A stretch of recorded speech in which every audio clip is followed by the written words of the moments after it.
Mid facelifting atau memperbaiki kondisi area bawah mata itu biasanya menjadi pilihan utama untuk SOP-nya Beautiful by Dr. Tompi. Jadi kita di sini sudah lama tidak mengerjakan prosedur lower blepharoplasty yang secara klasik itu biasanya dibuka dari bawah, ya, dibuat insisi infraciliar, kemudian nanti ketemu lemaknya.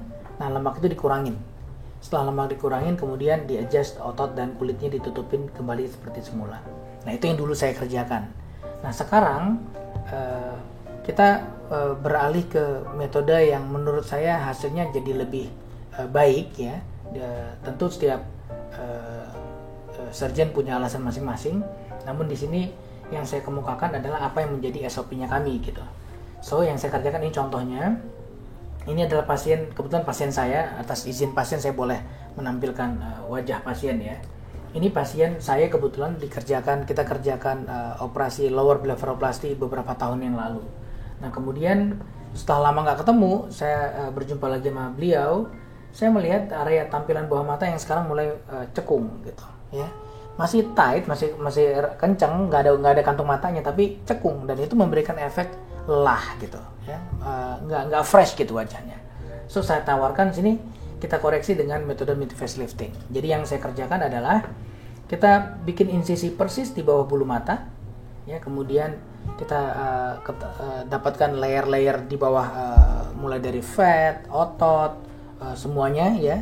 Kemudian lemak yang ada kita perkuat posisinya dengan pembungkusnya, kemudian kita turunkan untuk mengisi cekungan yang suka jadi tear trough nih di sini, suka ada cekungan biasa di bawah. Nah, itu kita isi. Kemudian otot yang ada di sekitar otot wajah, di area tengah wajah kita angkat untuk mengisi volume tengah wajah, lalu dikaitkan ke selaput tulang yang ada di pelipis, ya. Jadi kita kaitin. Jadi volume pasca operasi itu daerah tengah wajah itu kayak keangkat gitu, keangkat penuh dan rata tampilan bola matanya, tampilan area bawah matanya. Ini contohnya sebelum dan sesudah, kan jadi beda gitu tampilannya.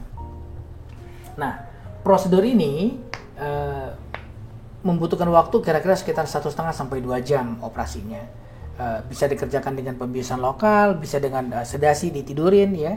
Tapi biasanya dengan lokal saja cukup gitu. Kecuali pasien sebegitu takutnya, ya kita tidurin. 3 minggu pasca operasi ini Anda bisa lihat tampilannya udah nggak malu-maluin, ya. Dan sama seperti operasi-operasi yang lain, pada dasarnya tidak ada pantangan khusus atau perlakuan khusus pasca operasi. Segera setelah operasi Anda bisa mandi, ya, cuci muka, makan bebas, tidur bebas, miring kanan miring kiri, mau tengkurap, mau salto, mau olahraga, silahkan.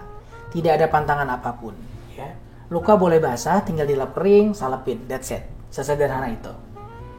Nah, saya akan cerita sedikit apa sebenarnya yang ada di balik bola mata yang area kantung mata yang ngejendul gede gitu, ya.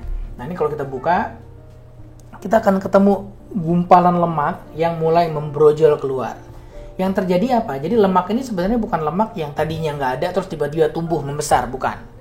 Namun lemak yang dari dulu sudah ada di sana, namun dulu dia tertahan di balik selaput, ada pelindungnya.